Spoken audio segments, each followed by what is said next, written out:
World Health Organization has warned against vaccine complacency. The organization says the availability of a vaccine does not translate to zero COVID-19 infections.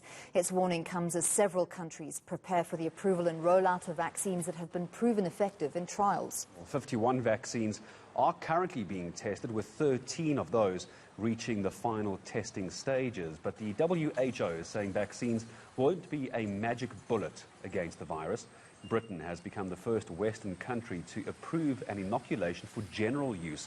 The US is expected to give the go-ahead later this month, while Belgium, France and Spain say their jabs will begin in January for the most vulnerable. Vaccines do not equal zero COVID. Vaccines and vaccination will add a major, powerful tool to the toolkit that we have. But by themselves, they will not do the job. And onto the question of accessibility. The World Health Organization goes on to say that poor countries will not be denied the COVID-19 vaccine. Several countries, as we've just reported, starting preparations for their rollouts. Stats are showing more than 66 million people have tested positive for COVID-19 globally, and over 1.5 million have died. The WHO saying the data will be reviewed frequently.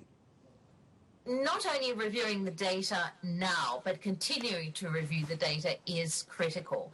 But most of the regulators who are doing that now understand the process, and there are three things you want to look at with any vaccine. You want to look at, is it safe? Have you done the tests that indicate that it's not creating adverse reactions in the people you've tested it on? Secondly, does it work? Now, we've heard some good results. So we've seen that in the people who got the vaccine, they were much less likely to get infected. But we want to keep on following that, because we know it works now, but how long does it work for? And thirdly, are you manufacturing it at the highest safety and quality standards to ensure that there's nothing that gets into that vaccine that could cause problems? So those are the three things we all look at and will continue to look at. So this time, very early on, we put together a mechanism to enable the countries that aren't going to have the financial clout to get the vaccine, to enable them to get it. And this is called the COVAX facility that's run by us, WHO, but also Gavi, which are the group that provide vaccines in many resource-poor countries, to enable that to be possible. And also CEPI, which is a group that look at innovations and look at accelerating development of vaccines.